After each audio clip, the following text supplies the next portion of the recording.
Last time, we looked at why Rome chose the Catholic Church out of every Christian group fighting for survival in the ancient world. But once Rome picked it, something far bigger happened. The Church didn't just rise with the empire. It quietly became the empire's new backbone. When Constantine legalized Christianity in 313 AD, the Roman Empire was already shaky. Civil wars, economic collapse, wild politics.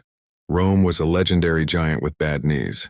The government desperately needed stability and a moral center, and the Catholic Church stepped into that role almost effortlessly. First, the Church had something Rome hadn't seen in years: real organization. Catholic bishops had regional networks, shared doctrine, councils to settle disputes, and communication systems that reached across continents. While Rome's bureaucracy was falling apart, the Church's structure was getting stronger. Second, the Church had moral authority the empire simply couldn't match. Emperors changed constantly, sometimes violently, but bishops stayed. People trusted their local clergy more than they trusted any imperial official. To hold an empire together, trust mattered more than iron. Third, the Church started taking over the social work Rome had abandoned. They cared for the poor orphaned children, widows, the sick, and the dying. They buried the dead. They provided charity when Rome couldn't or wouldn't. In a crumbling world, the Church looked like the only institution that actually cared. Fourth, the Church provided unity. Latin West, Greek East, North Africa, the Middle East, everyone worshipped differently, lived differently, believed differently.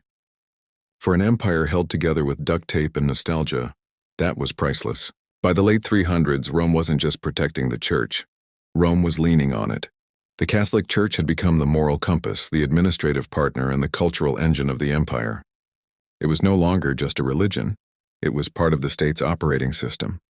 And soon it would become more than that.